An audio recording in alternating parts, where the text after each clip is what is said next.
Hello, and welcome to AMA Puget Sound's Coffee Talk series here on YouTube. Thank you so much for joining us. I'm President Julie Lichtenberg. AMA Puget Sound, we're a nonprofit organization serving marketing professionals in the Seattle-Tacoma metro area since 1944. And I also want to thank Fujisan Marketing, our annual sponsor, for their continued support. Our guest today is Maureen Jann. She's Co-Conspirator and Chief Marketing Strategist of Neolux Marketing. How are you, Maureen? I'm good. How are you? I'm very well, thank you. It's been a while. It's been a minute. This darn COVID. Yeah. So first of all, thank you again so much for your time this morning. I really appreciate it. And I'm very, very excited for this conversation. I'm very excited for this series to kick off. And I'm very thankful and grateful that you're part of the inaugural event. So thank you. Well, thanks for having me. I'm honored. It feels so fancy. Yeah, we're moving up. So first of all, Neolux Marketing, can you tell us about that? Yeah, absolutely. So it is a brainchild between myself and Chris Kraft. And Chris, he's my business partner and he lives in Atlanta. And together we've decided to really focus on how finding organizations. Something fancy happened at the bottom. I got distracted. Hold on. So together we are focused on creating strategy and content and branding for mid-sized organizations in the healthcare space, the B2B technology space, marketing industry space as well. And then finally, we focus on the training and development space. Although we also serve, I have to tell you, like the range of people that we serve ranges all the way to like an Apple subsidiary to, around the corner, the salon around the corner. So we have a wide variety of people that we serve, which is really, really fun. Our real focus is around helping people find and retain their most profitable, influential, and strategic customers. That's really what we're doing. Excellent. Yeah. Thanks. And it's so broad of It is fun. I enjoy it as well. It does tend to make for my days never look the same. They're always a little different. Mm-hmm. Sure. That's awesome. Let's get right into it. We have about 28 minutes. So first of all, Thanksgiving is in 2 weeks from today. No. I don't know if anybody is ready, but it's coming anyway. So I reject that. It's fine. It's fine. We're still celebrating Halloween in our house, so it's fine. Some people are celebrating the holidays. So it's one of those years where you do you and you do what makes you happy. So yeah. I saw something on Facebook the other day. It was like Happy Hallow Thanksmas. And I was like, yes. Yes, exactly. I am all about that. But that means that we are close to the end of the year and a lot of marketing teams are putting together their goals. What should teams be doing right now to understand their goals for next year and how can we look at that for next year? What do we expect for next year? Since this year was so haywire, how does that translate to next year? So it's an interesting question because what I've been doing this year, especially since things are so nut bar, is actually offering all of my clients like a 45-minute budgeting helping session as sort of just let me help you figure this out because it's in the best of years, goal making is arbitrary and hopeful. And I mean, let's be honest, anybody who's actually put together a budget and put together their year-long goals, does this all right. Fine, sure. Yep. I mean, everybody does that. So, or they get really excited about it and they're like, that usually means that they're probably too big. Mm-hmm. I remember as a marketing director, I used to get very frustrated about that. I'd be like, oh, this is so arbitrary. I'm just going to guess. Mm-hmm. Of course, you want to play that really important role as part of the sales and the revenue team. That's critical. And so for me, monetary goals are great and they make leadership really happy, but I focus more on the collaboration piece from a goal setting perspective. How do you support your sales team in a more meaningful way? So that way you have some ownership in the full pipeline versus just having random goals of MQLs, like, plus who uses MQLs anymore? Please tell me none of you guys are doing that. You can do better. Around the quality of the people that are coming in and the quality of the deals that are coming in, focusing on those types of things versus, arbitrary monetary goals or arbitrary number goals. It just feels pointless to me. And the other thing that I think would be a really valuable goal for people to do this year, there's a couple of parts to this actually. The one is talking about how we need to take a harder look at our personas, because regardless of, even if your people are the same people you're selling to, they have personally changed. Like they as humans have changed, right? Because they've now been impacted by social isolation. And even if it's a B2B space, it doesn't matter. All of those personal things impact their professional decisions. So relooking at your personas and ensuring that they still apply and that your messaging is still up to date and it's sensitive. I think that's another big one. And then from there, figuring out how you need to adjust your lead scoring models and your content delivery pace and the content delivery modalities. What do those look like? And how do those serve the people better? Like, ask yourself, how have they changed? And how can I help them now? And it's gonna be different. There's no way you can get around it being different. Right, exactly. Yeah, so that's what goals are, I would say, focus on more of the process and the quality of what you're doing versus just a hard number. I just feel like that's just not as valuable, especially since, I don't know about you, but I'm planning like no farther than a week into the future right now, because you just never know what's going to happen. You're like, maybe today we get COVID, who knows? Right. I'm actually going to ask you about that, because I've heard of some managers still asking for a 5-year plan. Like we can't. What's funny is when I, at the beginning of the year, I was still doing, planning out social posts like a month out, things like that. No, like you just said, it's within a week, within days that you're trying to figure out things because you don't know what is going to happen. Just how far ahead would you recommend, quarter by quarter for like a larger marketing team for setting goals, or just week by week or month by month?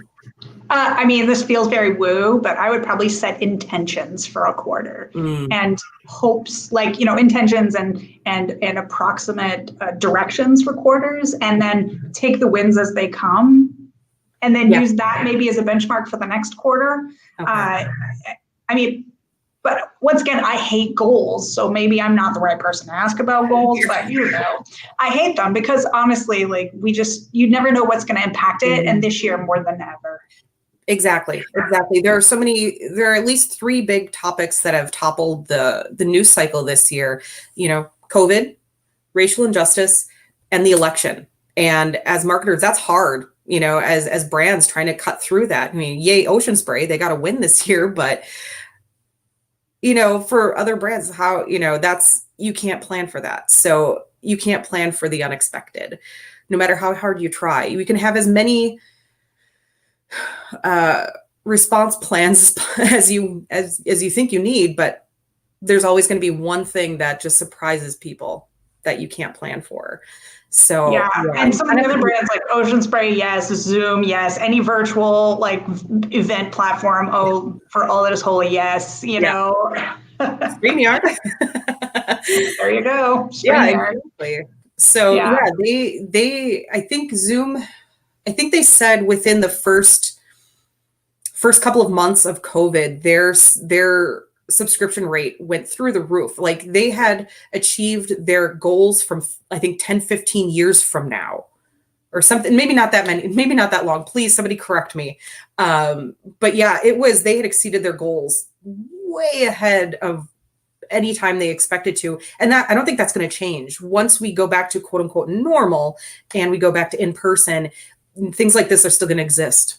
So Yeah, agreed. And I think that what you're also going to see is the data infrastructure organizations who are supporting this type of volume, along with the gaming platforms that are entertaining our kids and our grown-ups while they're stuck at home. Yep. I mean, I know that more people are going out than ever, but I foresee personally another lockdown coming when the new administration comes in in an attempt to curb the numbers as we see them spiking again. And so the data infrastructure companies, I think, are really positioned well in the same line that Zoom is, because without that kind of support, our existing business infrastructure can't exist. So that's exciting, and there's some opportunities there too. But I feel like there's like a good, bad, and ugly sort of approach here. The good is that anybody who was questioning whether or not we could be virtual, we now know they can,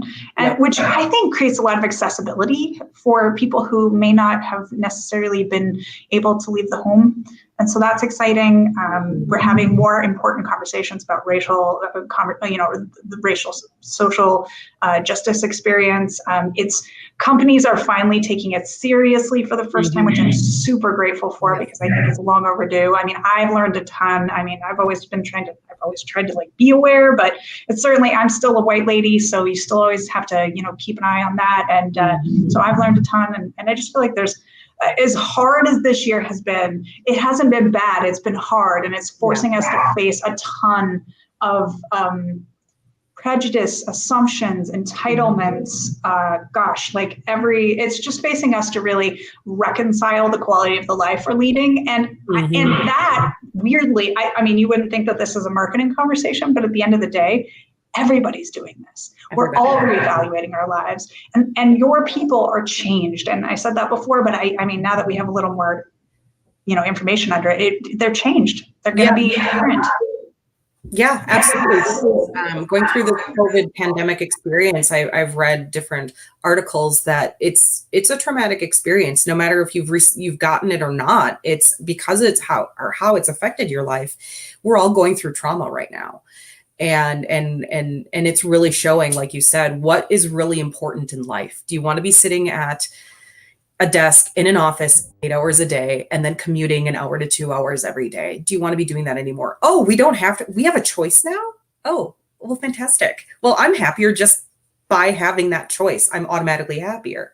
So I think through all of this, we're going to see, obviously, everybody's getting cabin fever. But I think productivity in the long run, once people set their boundaries, that's the big issue that isn't talked about enough with this remote life, is boundaries. That's a huge issue, because some people, especially marketing, especially social media marketing like myself, it's 24/7. Like, I'm afraid to go to bed at night. So it's kind of figuring out those boundaries as well. So. Agreed. Yeah. And because we tend to end up being sort of a catch-all for a lot of pieces and parts of the company, I think that those boundaries are more important than ever. And it's also probably forcing people to sort of reevaluate whether or not their jobs or their cultures are healthy because of that 24/7 connection. So I think the takeaway for everybody is here, please, please, please, please take care of yourself and make sure that, like, you're not giving your whole life to your organization, because at the end of the day, there won't be anything else for you to give. Especially marketers, we're giant empaths. Like, our whole jobs is to connect with people and understand them and be able to, like, communicate to them. And that is a hard, taxing task. So take care of yourselves. Exactly. I love that you put that in there. Take care of yourself. Absolutely. So we were going to talk about personas, and I can't tell you how many companies I've worked for where no personas exist. Pretty much. I mean, a few places that I've worked, they were a nonprofit. They knew who their members were. But yeah, there are some other larger organizations that I've worked for, and they're like, persona, what's that? So, when you approach a company and they say, what's a persona? Like, where do you even start with that? Like, oh boy, I've got a lot of education for this client. So, how important is it, even a small company versus a large company, how important is it for them to have a persona folder, like a list of different personas of their customers? I think the smaller you are, the more important it is. No, that's not true. It's equally important across all of them. I think when you're small, though, if you don't have a persona or like an ideal customer profile, like you're going to end up burning a lot of time and energy that you likely don't have. This is why bigger companies get away with it for longer, because there's just more cash. But when I come into an organization and they don't have any kind of persona, the biggest conversation I talk about with them are, do you want more profitable customers? I mean, it's a pretty fundamental question, and people are like, yeah, heck yeah, you know? So so I'm like, okay, great. Who are they? And anytime somebody, I hear too often, like, everybody, like, nope, try again. Yep, I was just going to ask that. It's amazing when they say, well, everybody, and it's so funny. My husband and I have this conversation going back of, you and I are from the age when Field of Dreams came out. If you build it, they will come. And still dealing with that old mindset in marketing of, well, if you promote it, people will buy it. No, that doesn't exist anymore. So how do you, I mean, at least with the smaller companies that you're working with, that they don't have the personas, once you get past them saying, well, everyone is our customer, they tend to have a pretty good idea, don't they, of who's buying their product or their service, or... It's anecdotal, though. Okay. It's all anecdotal. So I ask my people to, and their anecdotes are critical. They're important because, especially in the small business space, they're connecting with the people generally. Like, the owners are typically the people I'm dealing with in that small business space. So they have like a really good sense, but it's the bigger marketing companies that you really want to work with, or the bigger organizations with marketing departments where they're not always directly connected with that customer and they don't have those conversations on a day-to-day basis. I think those are the ones that are at real risk from just guessing. I mean, unless you're sitting on calls with customers and you're having conversations with them yourself, and you're deep and like weave that in with real genuine data that you can pull out that says, okay, our most profitable customers for X, Y, and Z service or product are these ones, and then go interview them, because then you need to understand what makes them tick as human beings, because they're still people making buying decisions. Who impacts their buying decision? Who makes their life more difficult? Who is standing as a blocker between them and the choice? Or who's signing the check and gives them a bad time about the choice? Or what questions are they asking you? And how do you get into like the heads and minds of the people that are buying from you? That's all about getting to know them as people. But you don't want to like just interview all your customers, because that's crazy. Although there's always value in that.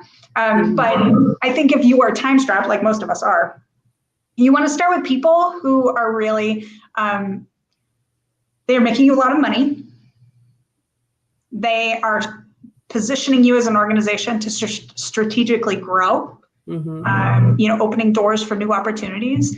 And the third type of person is I call the influential customer, and that's like the person who's out in the world advocating on your behalf, whether or not they purchase from you or they don't purchase from you. It doesn't really matter, because if they're out there, they're building trust and rapport in the market on your behalf. They're reducing the cost of your marketing. They're shortening the time to sale. I mean, there's so many juicy pieces there. So when I do my marketing, I treat them like a legitimate customer. It doesn't matter if they're purchasing from you or not. So, and a lot of people, they think of that as influencer marketing, but I think influencer marketing has kind of been blown out and blurred and confusing. And now we just think about people who, wear scanty underwear and trance around talking about people's products, which I don't think is the point. A lot of them are unpaid and, are super fans. And those are the people, those micro influencers. And there's the mid influencer and the large influencer. So anyway, it's a wide variety. And I just went on a tangent about that. Sorry. Anyway. I do influencer, that's a whole separate conversation, but the group that you were referencing, I like to call them supporters, because they're supporters. They really support what you're doing, and it's usually at a more warm level, because it's somebody you actually know. It's somebody you've met. It's somebody that is proud of you, is somebody that is proud of the work that your company is doing. Those are the people you really want, because my gosh, they really help, because it's more authentic. It's that true word of mouth. It's oh, well, if this person says this company is doing great things and I trust what they say, it's very simple. Everything comes down to a human level. It really does. Real, in my opinion, especially when you're talking about going viral or things like that, it always comes down to like a human level. Like the ocean spray, that was a human, authentic video that we all just gravitated towards because we needed it. So it's just really fascinating from that perspective. I wanted to be that guy. I wanted to be him so bad. For anybody who doesn't know, it's this ocean spray commercial. It was this commercial, but no, it's not even a commercial. No. It was a dude on TikTok recording himself on a skateboard on a highway someplace, drinking some cranberry juice, and it was playing like Fleetwood Mac.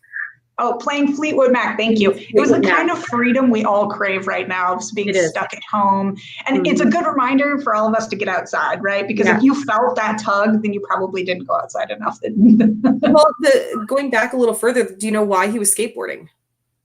No. His truck broke down and he was late to work. My heart, it exploded. So Ocean Spray bought him a truck. Yes. And like full of ocean spray. Yes. And the subsequent, because the CEO of Ocean Spray, he did a video basically mimicking the original poster. And then from there, Mick Fleetwood did the same thing. And then later on, Mick's did something with it. And it was just like, I'm getting goosebumps because it was just like one of those, oh, this is a human event that we all got to enjoy and see that kind of brought us together for a couple days. And it was just like, we needed that, I think, collectively. So we did. Yeah, absolutely. So, but yeah, you're right about the humanity, I think. And what most personas do is focus on some, the business stuff, and they focus on the demographics, which I actually think demographics are almost garbage. So I feel like they're just, because we as human beings, I think, run a spectrum, and anybody who feels like there might be trends that head in one way or the other around a demographic point, but the reality is like, how much do you care if that's a man or a woman or someone who's non-binary or whatever, how much is that important to you? Is it the mindset? Is it the transition point? Is it the role in company? What is the real core of what makes them buy? And I think targeting around demographic points is really tricky, and it just tends to leave a lot of people out, and it makes your marketing look like very non-inclusive. So there's some opportunity there, just taking those data points out. If you know that your buyer just tends to be this person, that's great, but I feel like you are going to get the people you market to. And so if you're only marketing to women, a certain age range, those are going to be your best customers because they're the only people who see your stuff. So how do you feel about demographics, like lifestyle demographics, hobbies, things like that? I think that there's a little more to it because when, a marketing class I took, 10, 15 years ago, we discussed communities within brands, Subaru. Yeah, me. Harley Davidson is a huge one. I'm from Wisconsin, so Harley Davidson is a pretty big company there, and it's a lifestyle. It really is, and you're part of a community. Everybody has whomever has a Harley. Oh, you're part of that community. It's amazing, and same with me with Subaru and other brands like that.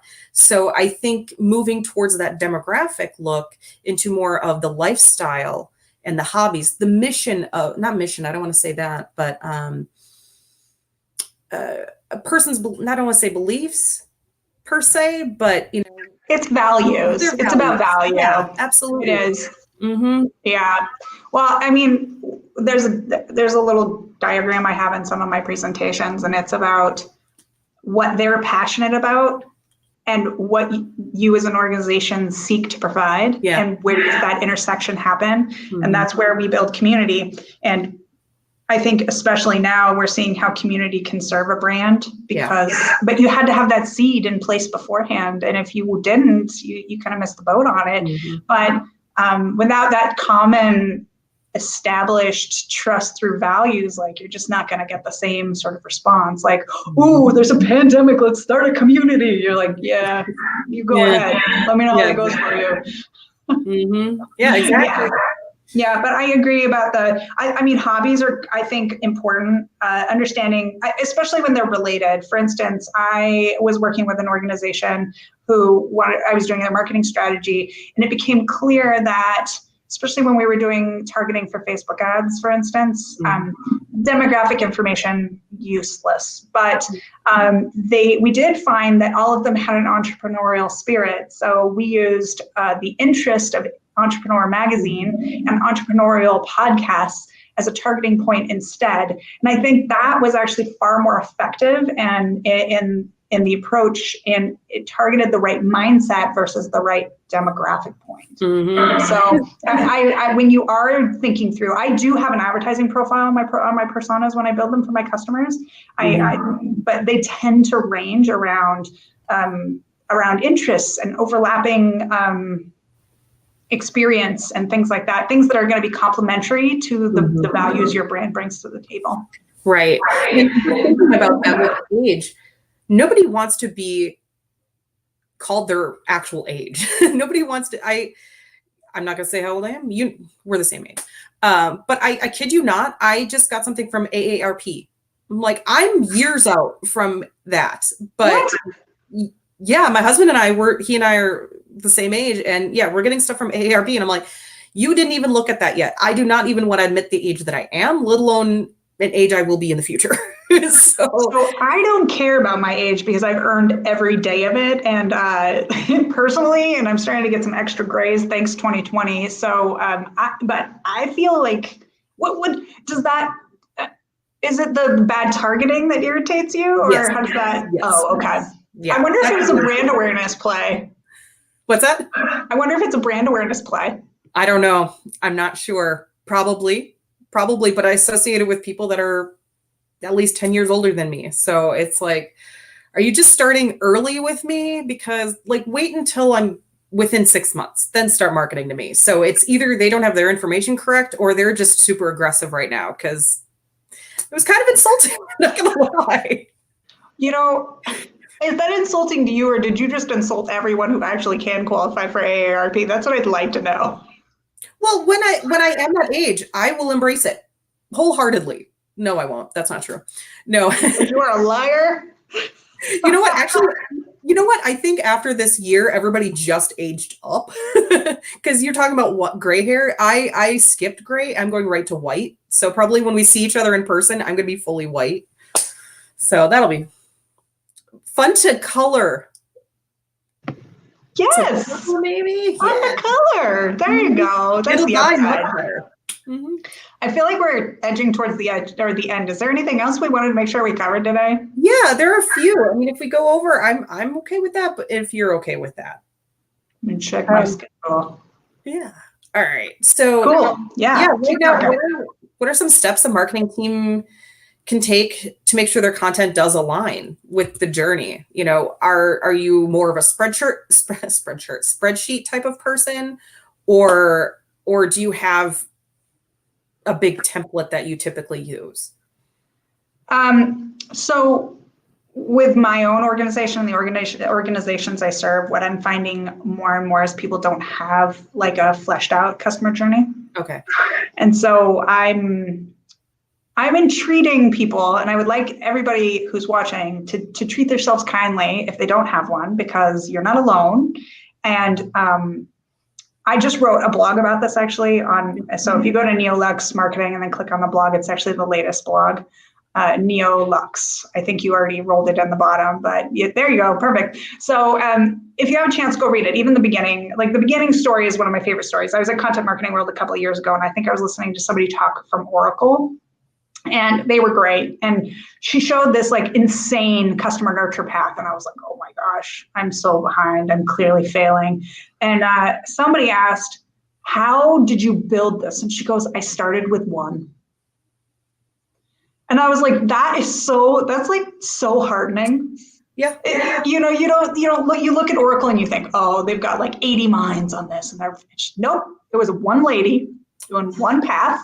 And she did a really good job, and she fine-tuned it as she went along, and then she added another one, and one at a time.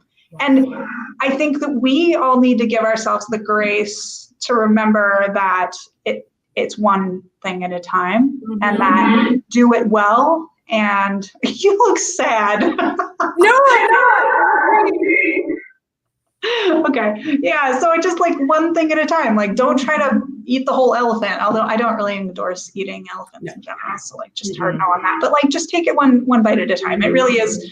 If you, and I have 3 different types of like click paths that you can on that blog article too. So like, you can actually like phase it in for yourself. So we use legit spreadsheets often, because you're saying, okay, I want a blogging program. Here's my keyword. Okay, so what, right? So now I have a blog, whatever. So what happens next? What's the next step? And the next step is typically like, what's the CTA, right? So think about that CTA 3 steps out. That's the first way you can look at this. And then as you get more complex, you can have like core nurture programs that you use your campaigns as on-ramps for. So like you can do like an on-ramp about a particular, targeted to a particular customer, and then use like universal nurture, like through email or whatever. And it's so that you can take them through like a short, highly targeted path that then eases them into the core or the pillar campaign. That's also a great way to do it. And then you don't have to get super complex. And then there's the whole customized, personalized buyer journey. But I think you can do a lot with the shorter, impactful conversations that you can have with your personas, especially if you know them well. If you can create 3 pieces of content that really speak to that person well, then onboarding them onto a universal message that applies to all of your customers is not a bad way to go. So I say, just be gentle with yourself and start somewhere, because if you start nowhere, you will get nowhere. That's the reality. Right. That's right. You won't know until you. Yep. Awesome. Is there anything you want to add? It looks like we're about at time. No, I mean, it's a hard year. Yes. It's a hard year. I would love to tell you that, like, I mean, some of my marketing colleagues are just doing great, swimming in it. I would say 50% are like killing it. And 50% of my marketing colleagues are out of work, really struggling. We're struggling sometimes, we're having a tough year too. So the whole be gentle with yourself, I think, is a universal message across the board, and to remember to take care of yourself and know that you're not alone. And the AMA has a Slack group if you want to like lay it out there and you need some sympathy. I'm sure that they would be delighted to incorporate, maybe event channel. Maybe that needs to happen. I think we're going to get there. Yeah. So yeah, just, lean on your communities, and remember that even through Facebook colored glasses, that there are a lot of people out there who are having a hard time. Yeah. I think about those that are in media, especially the people that are in the travel industry. My heart goes out to them. Seriously. And especially those who work in events. And it's really hard. And like you said, take care of yourself, lean on your network. We are all here to support each other. There may be competition for jobs, but honestly, we're all here for each other. So be kind. Yep. There's room for everybody. Yep, absolutely. Excellent. Thank you again, Maureen, for your time this morning and helping us launch this new series. I really appreciate it. And we'll get together soon. Someday. Someday. Yeah. Excellent. All right. Well, thanks for having me. It was really fun. It's great to see you and be part of the Puget Sound AMA, and love to share what I know. Excellent. And to our audience, thank you so much. And visit our website at amapugetsound.org. In fact, we're right there. So thank you again. Have a good day.